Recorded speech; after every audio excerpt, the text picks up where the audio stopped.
Dari saya paling ya mungkin saya juga di sini masih tahap belajar dan masih banyak PR nih untuk kedepannya nih.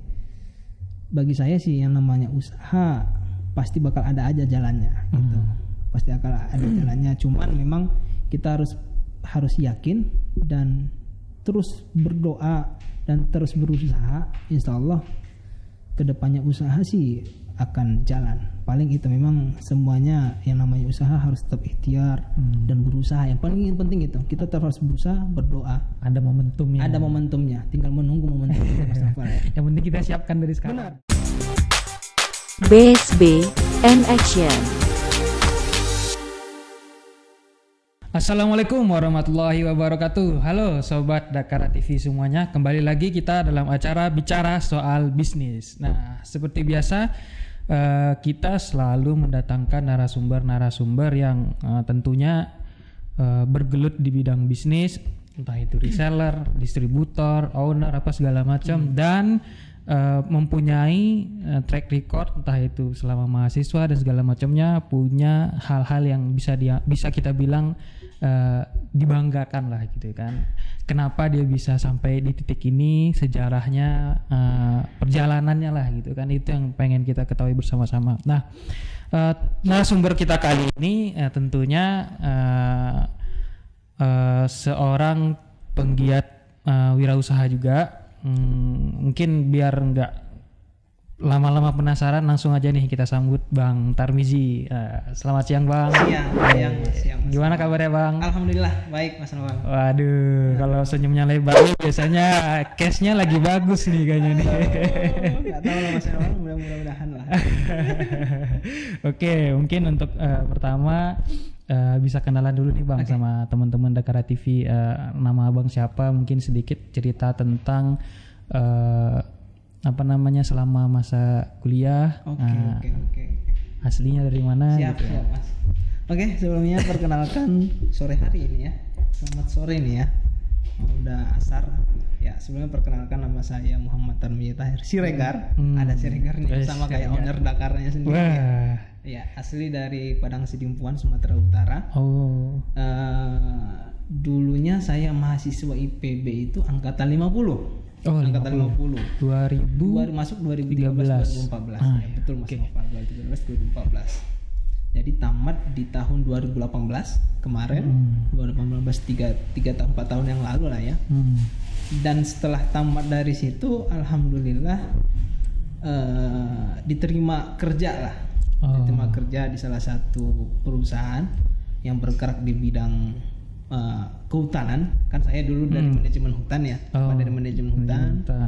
Dan sampai sekarang ini sebenarnya masih kerja di situ sampai sekarang. Cuman dulunya memang ya asiknya ya, namanya ya saya juga termasuk banyak belajar lah dengan Bang ownernya dari Dakara ini. Sebenarnya banyak cerita lah dulu yang bisa saya ambil hikmah pelajaran dari si abang dari beliau ya. Namanya kalau kita mau hidup di dunia ini ya kita harus siap capek gitu.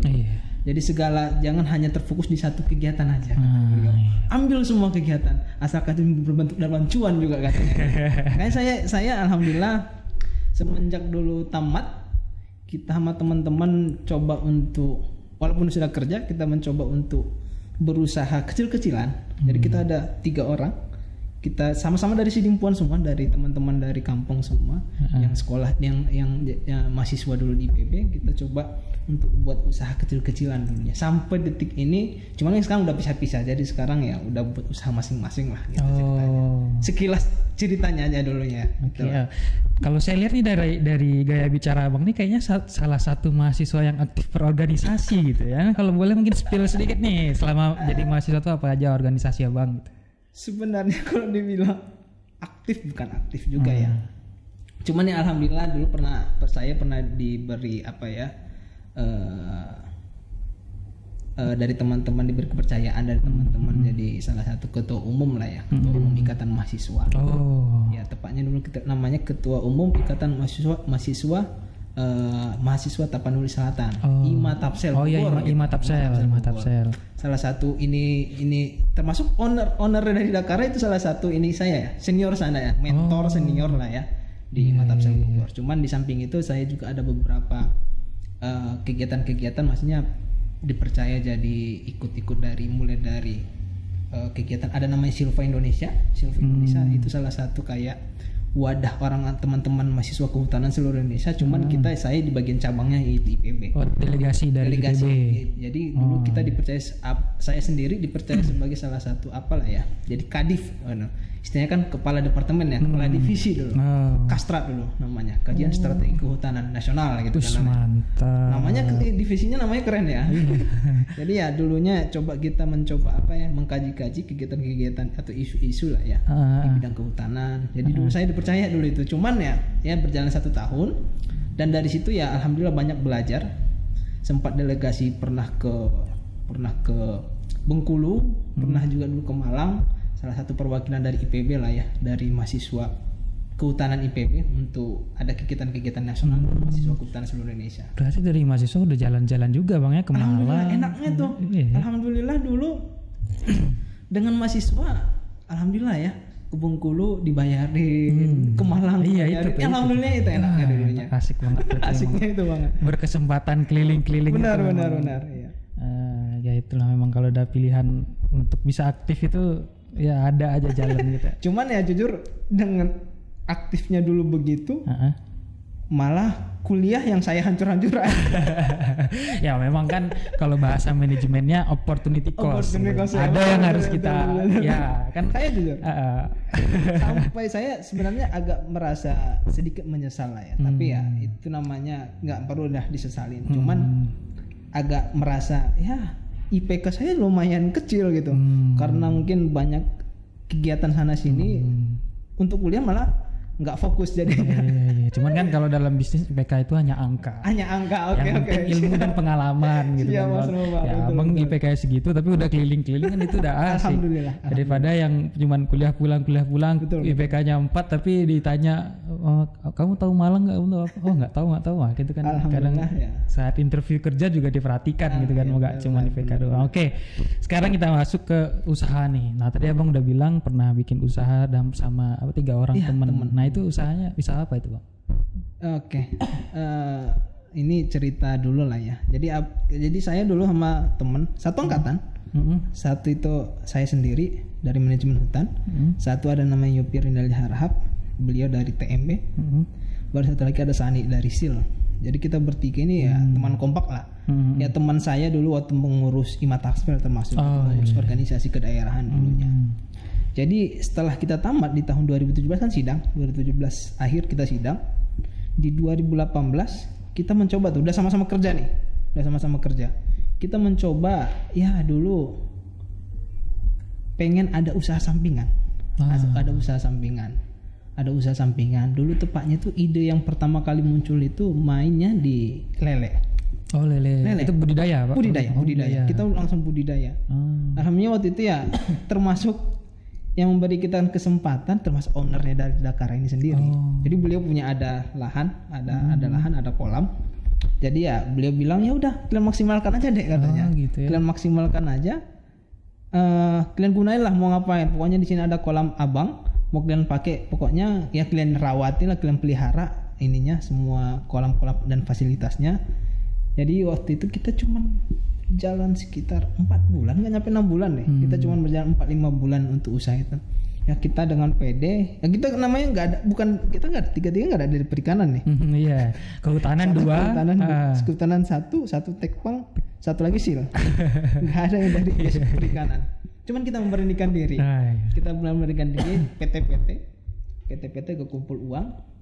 Kita beli pertama kali itu 10.000 bibit lele, 10.000 bibit lele. Satu kolam. Kita ada bagi-bagi jadi 4 kolam dia waktu itu. Jadi 2.500, 2.500. Disekat gitu. Disekat. Ya. Kita coba itu. Cuman nggak tahu ya. Mungkin itulah ya.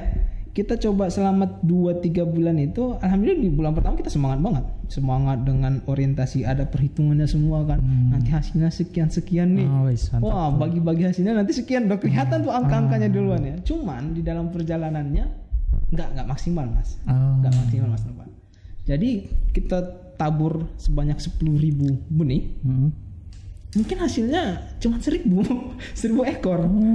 Ya 9.000 itu kita nggak tahu kemana itu. Apakah dia mati, apakah dia diambil atau gimana, kita nggak tahu. Mungkin itulah ya ini perjalanan usaha itu. Jadi nggak maksimal di situ. Setelah itu 6 bulan dan setelah itu kita bilang ke Bang Kimon Siregar ya, owner Dakara. Bang, kita minta pamit ini. Mohon maaf ini Bang, kita nggak bisa lanjutin. Ternyata bukan basic kita di sini gitu kan. Bukan basic kita di situ. Tiba-tiba ada senior saya lah ya, senior kita di IPB juga memberikan kita kesempatan, masih modal yang alhamdulillah agak lumayan tuh modalnya. Ya bagi mahasiswa ya agak lumayan lah modal itu ya. Dia bilang waktu itu, ini deh ada modal, coba kalian apa usaha yang mau kalian jalanin, coba kalian jalanin. Ini ada modal dan ada lahan gitu. Iya, ada modal dan ada lahan, lengkap, tinggal eksekusi. Alhamdulillah kita memberanikan diri untuk mengambil modal dan lahan ini. Kita memberikan modal dan lahan. Jadi kita buat nama. Jadi terbentuk namanya ada waktu itu Triyosami Farm. Cuman ini tetap bergerak di bidang perikanan lele, sama ada tanaman misalkan cabai yang gitu-gitu, sayuran kita coba tanam. Ada hampir nggak sampai lah hektar, 0,5 hektar untuk lahan itu. Ya alhamdulillah posisinya dulu di Lewiliang. Iya, posisinya dulu di tahun 2018. 2018 bulan Juli tuh saya ingat. Dulu bulan Juli kita mulai usaha itu dan kita hampir 2 tahun Mas Noval. Kita usaha bergerak di sini bidang itu. Tapi yang fokusnya di lele. Kita masih bertiga. Cuman dari selama 2 tahun ini menghilang satu-satu. Berguguran satu-satu ya. Seleksi alam. Berguguran satu-satu, teman saya gugur satu, pulang kampung. Baru yang satu lagi karena beliau juga dapat kerjaan di Bekasi, cukup jauh, gugur satu lagi. Tinggal saya. Cuman waktu itu saya alhamdulillah dibantu salah satu teman adik kelas lah ya, masih IPB, dibantu satu teman angkatan 51, kalau nggak salah saya 50, teman saya 51 dibantu. Masih berjalan lah jadi setahun ya, hampir 2,5 tahun saya menjalani yang usaha itu, basic usaha itu. Sebenarnya ya terakhirnya saya juga nggak sanggup juga Mas Noval, nggak sanggup juga karena saya ngerasa lumayan berat ternyata bekerja di bidang produksi sih. Budidaya produksi itu sangat berat. Makanya saya udah hitung-hitung, wah ini hitung-hitungannya kok nggak bisa surplus ini. Karena yang kita rawat kan makhluk hidup. Benar Mas Noval. Dikira banyak dramanya Mas. Adalah yang mati lah, ada yang apalah gitu kan. Ya Allah, itu yang perjuangan banget tuh. Tapi setidaknya saya ambil pelajaran selama yang 2,5 tahun coba untuk budidaya lele ini ya, banyak pelajaran yang saya ambil dari situ. Walaupun hasilnya akhirnya kurang maksimal, ya saya juga bilang ke beliau yang pemiliknya itu ya, minta maaf belum bisa maksimal dan lain-lain lah ya, karena banyak hal-hal faktor yang usaha ini. Cuman ya di selang waktu saya yang 2,5 tahun ini, 2,5 tahun ini, saya ada kegiatan sampingan waktu itu sama teman yang angkatan 51 ini lah ya. Ada sampingan yaitu jual sayur-sayuran. Sayur-sayuran. Lebih tepatnya kita sebagai satu istilahnya apa lah ya, supplier kecil-kecilan. Kalau saya bilang kan ada UMKM, kalau kita di UK-nya usaha kecilnya gitu ya. Kita belum sampai ke menengahnya, kita masih di kecilnya nih. Jadi kita mencoba, kita ada lahan di kebun itu ada lahan, kita coba maksimalin, ada nanam cabai, ada nanam kangkung, bayam, kita coba tanam waktu itu.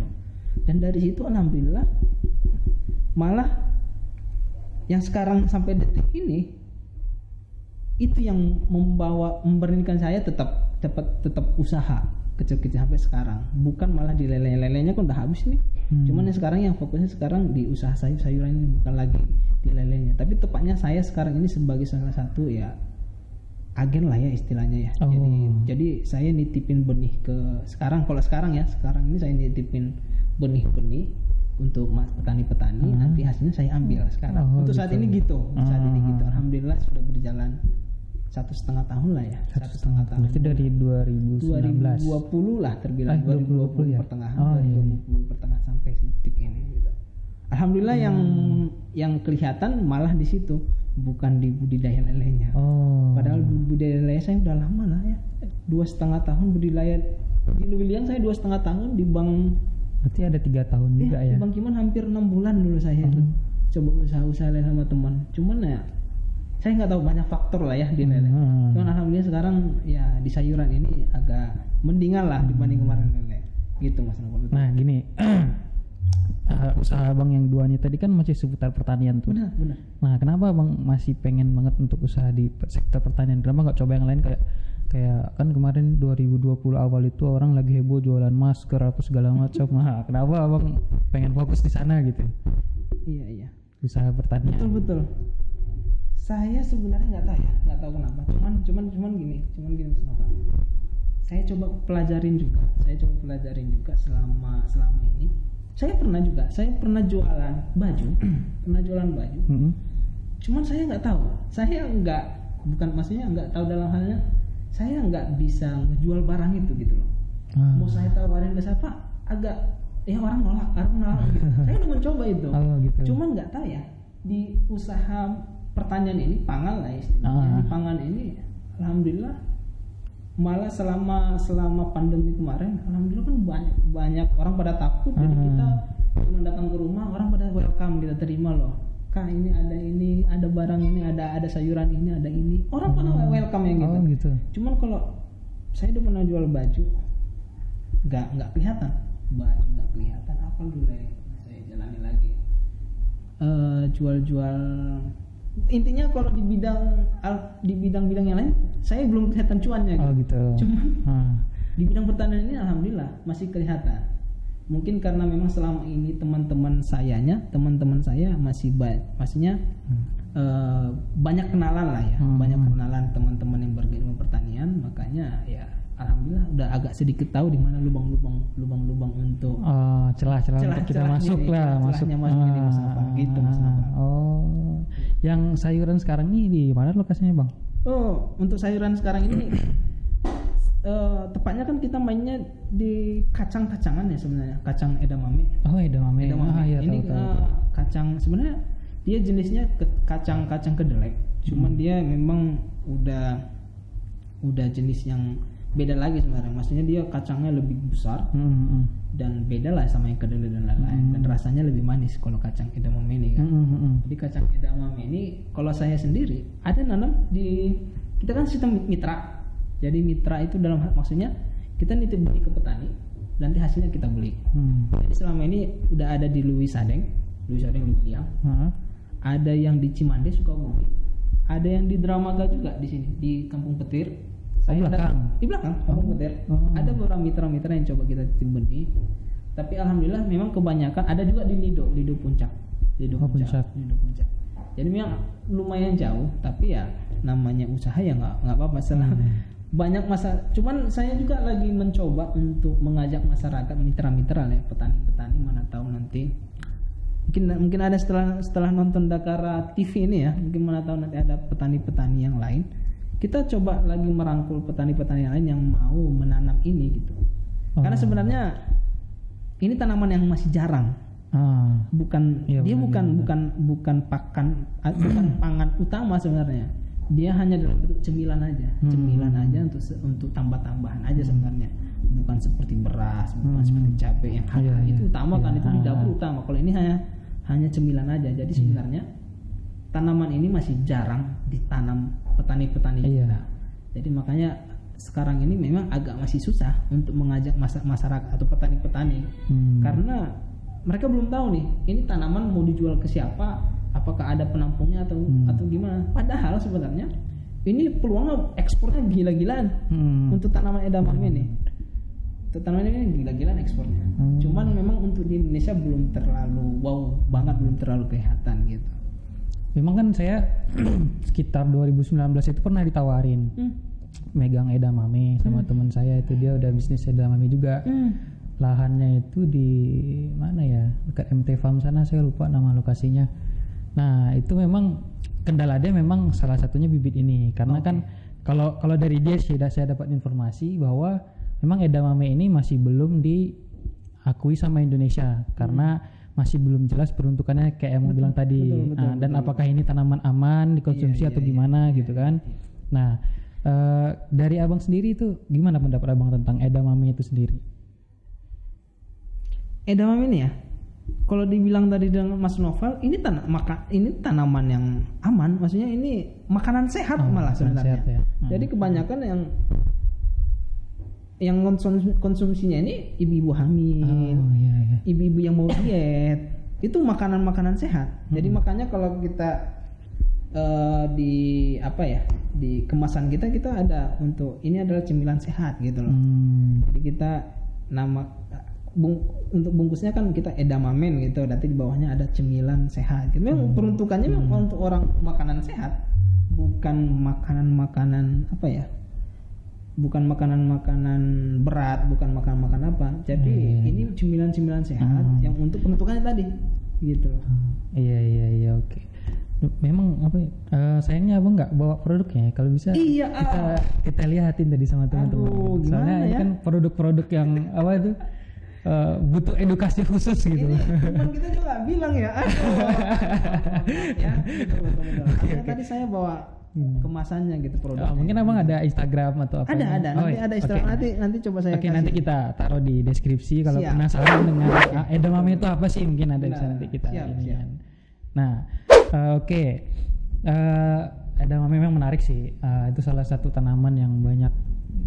Kalau kata teman saya dia udah nanam sekitar kayaknya ada 1 hektar atau 2 hektar gitu tanaman dia sampai sekarang. Memang banyak pemasaran dia tuh dari perumahan-perumahan juga, ada resellernya juga gitu-gitu. Angkatan 52 sih dia, satu angkatan sama saya. Terus selain dari edamame, kira-kira abang ada megang kegiatan apa sekarang nih? Kuliah lanjut kah atau jadi apa gitu? Kalau dibahas masalah lanjut gimana ya? Ya betul. Yang sekarang ini saya lagi lanjut S2. S2. Pengelolaan sumber daya lingkungan ya. Cuman udah berjalan 2 tahun nih. Sekarang saya semester 5. Cuman sekarang lagi fokus untuk penyusunan tesis. Cuman ya lagi agak terbengkalai lah ya. Saya nggak tahu nih kapan nih mau beresin S2. Aduh. Lagi fokus usaha gitu. Fokus usaha kan saya juga sebenarnya udah nikah. Alhamdulillah. Alhamdulillah baru lahir juga anak kemarin. Berarti nikahnya 2019? 2020. 2021 saya nikah. 2000 alhamdulillah kemarin juga baru lahir, 2021 akhir lahir. Ya makanya lagi fokus di situ lah dulu ya, sambil mencari cuan yang kecil-kecilan nih. Mantap. Tapi ya alhamdulillah kalau sekarang ini Mas Novel, di samping saya main edamame, saya sekarang juga lagi coba ada sama tim juga sama teman-teman, lagi coba buat lagi coba untuk main di batok kelapa. Batok kelapa. Sekarang udah baru aja. Baru berjalan 2 bulan. Jadi kita sama tim kita lagi mau coba mengumpulkan dari warung-warung, dari pasar batok kelapa dan nantinya untuk kita jual. Sebenarnya kedepannya target dari kita itu pengennya batok kelapa ini pengen dibuat jadi batok kelapa arangnya, arang batok-batoknya kan. Sampai sekarang kalau dipikir ya tenaga agak lebih maksimal lagi kalau untuk sampai jadi arang batok gitu. Jadi sekarang ini masih hanya terfokus jual beli arang batoknya. Jadi kita ngambil dari warung-warung, dari pasar, kita kumpulin dan itu kita jual ke buyer gitu loh. Itu sekarang alhamdulillah udah berjalan 2 bulan lebih lah ya. 2 bulan lebih itu untuk sampingan kita lah sama teman-teman gitu.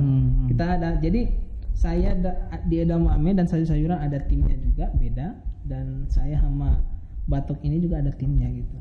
Jadi memang usaha seperti kata owner Bangkiman Siregar, owner Dakara, memang usaha harus punya tim gitu ya. Nggak bisa jalan sendiri. Kita bukan robot gitu loh. Oke, nah saya masih penasaran sama edamame tadi ini Bang. Betul.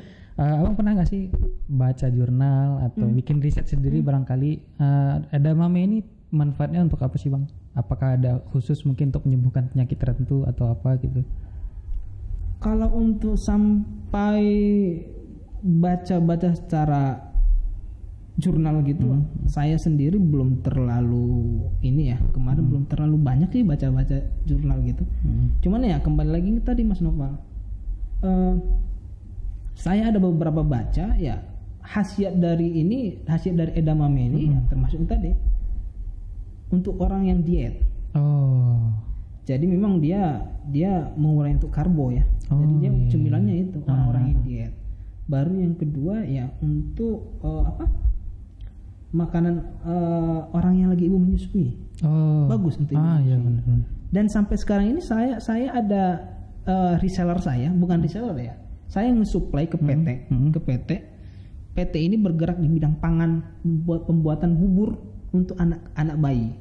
Jadi biasanya ini digunain untuk bubur anak bayi. Jadi campuran. Jadi biasanya nanti dia misalnya edamame misalkan 50 kilo. Jadi itu jadi campuran untuk pangan bubur bayi. Ada PT-nya di Serpong. Ada perusahaan yang bergerak di situ dan biasa mereka hampir tiap bulan selalu beli gitu loh.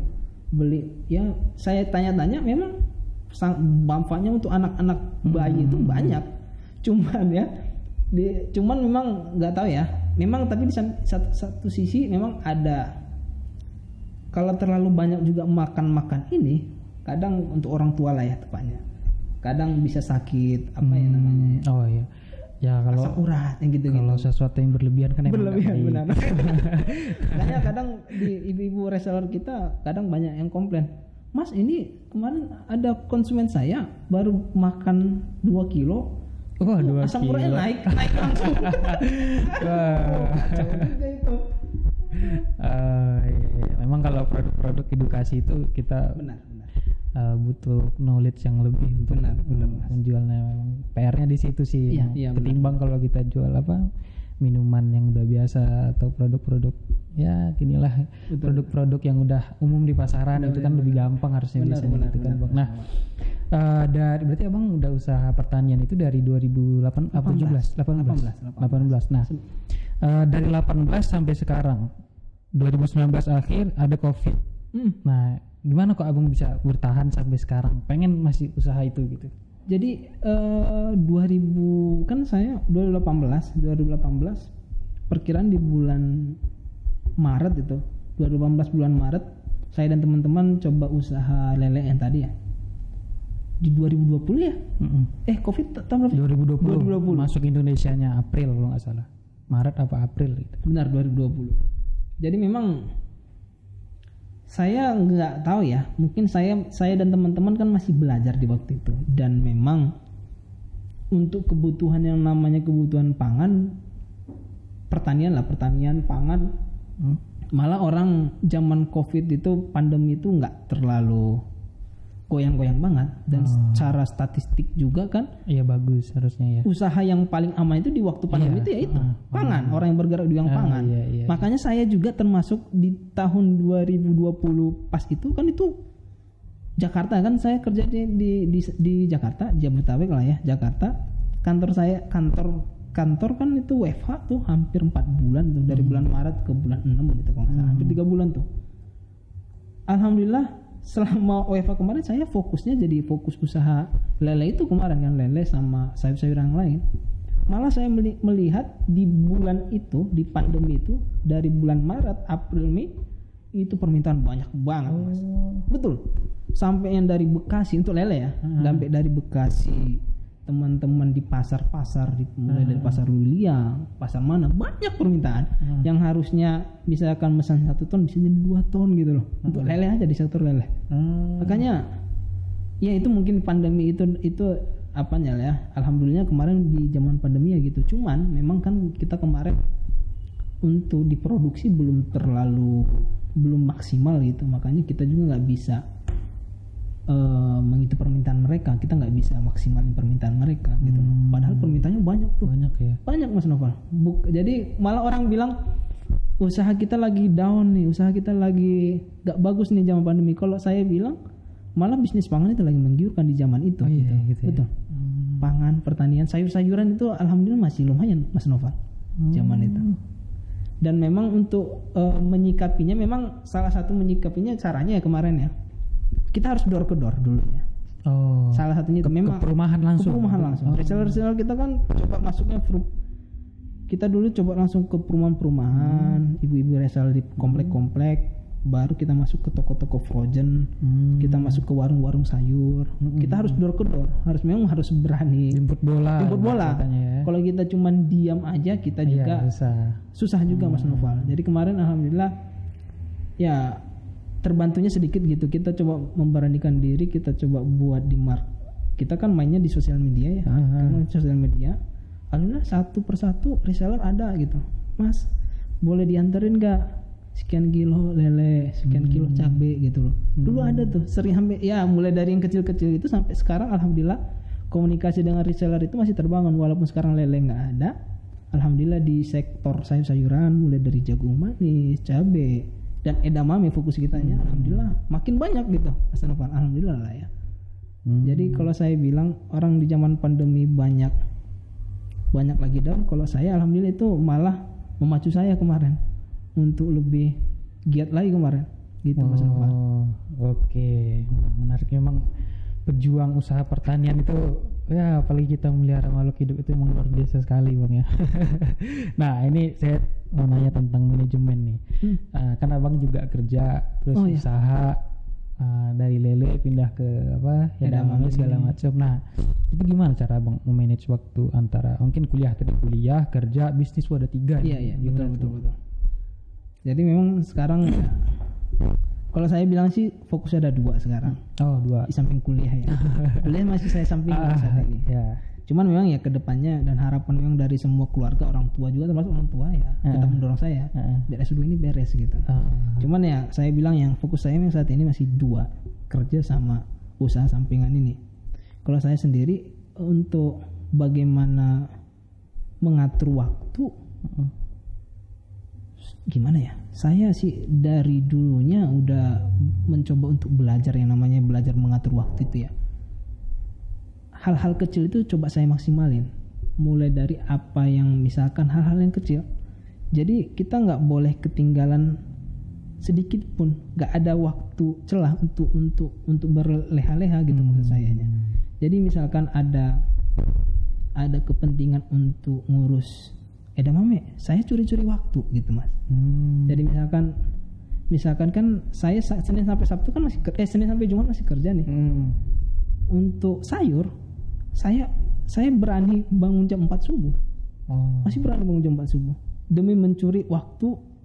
Kerja kan jam 8 atau jam 9 masuk kantor. Jadi saya masih berani bangun jam 4, ngantar dulu suplai ke warung-warung atau ke toko-toko frozen. Habis itu nanti jam 7 baru berangkat tuh ke kantor gitu loh. Gitu ya. Sampai nyuri waktunya begitu. Maksudnya biar kedua-duanya ini tetap jalan gitu ya. Kita nggak tahu masa depan gimana ya. Kita nggak tahu kedepannya apakah kerjaan ini menjadi satu prioritas kedepannya atau malah usaha ini yang bisa menjadi utama saya nantinya gitu.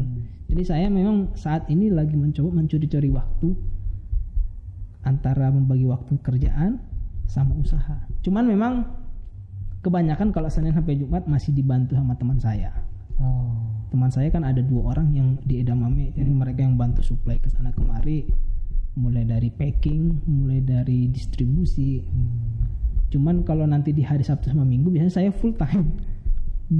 Pernah saya kita ngantor dari jam 12 malam Minggu, pulang ke Bogor itu jam 12 siang hari Minggu. Jadi 1 hari 1 malam terbilang. 1 hari lah ya. Ya maksudnya kita mencoba, karena kan reseller kita Mas bukan di Bogor aja Mas Noval gitu loh. Kita sampai ke Cikarang. Kita sampai ke Bekasi, ada yang ke Tangerang gitu loh. Itu semua harus bukan di Bogor ini aja. Jadi kalau di Bogor ini ya lumayan cepat, paling kalau di Bogor ini nge-supply misalkan ada 15 warung gitu, cepat itu paling 4 jam 5 jam beres itu. Supply kan ada 2 sama saya 3 bagi semua kan. Cuman kalau untuk pengiriman luar kota, pengiriman luar Bogor biasanya kita kerjakan itu di weekend, Sabtu atau Minggu.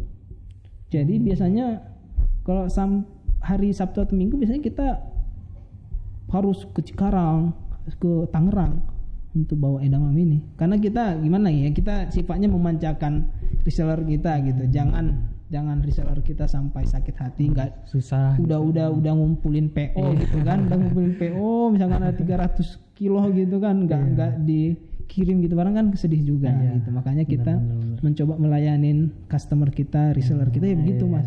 Door to door. Consumer is king. Oke, nah mungkin pertanyaan terakhir nih Bang. Siap, Mas Nova. Dari Abang sendiri ada nggak sih kepikiran untuk mungkin bikin produk dari edamame itu sendiri? Kayak Abang bilang tadi kan udah ada PT yang mungkin bikin bubur atau segala macam. Ada nggak niatan atau target kedepannya Bang mau bikin produk dari situ gitu? Sebenarnya kalau saya sendiri Mas Noval pengennya sih kedepannya di packagingnya itu agak lebih bagus. Sekarang kan masih polos aja sebenarnya, polos pakai ada apa ya?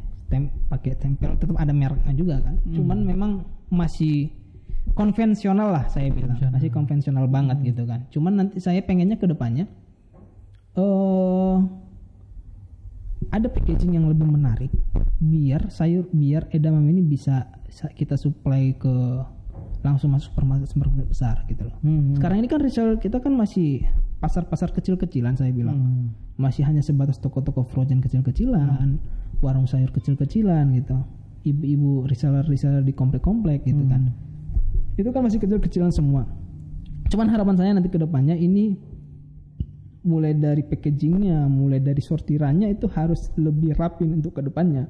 Karena saya ngelihat dengan reseller yang ada ini, saya bilang reseller saya untuk saat ini untuk edamame aja udah ada 40-50 reseller. Alhamdulillah kalau misalkan ada pun barang 5 kintal itu alhamdulillah bisa habis gitu. Habis 5 kintal habis gitu loh. Saya ngeliat ini peluang gitu Mas. Tinggal kita memanage teman-teman reseller kita agar tetap mau ke depannya bagi hasilnya gitu. Tembuslah ya yang namanya swalaya, market pasar-pasar gede gitu ya, swalaya atau supermarketnya gitu.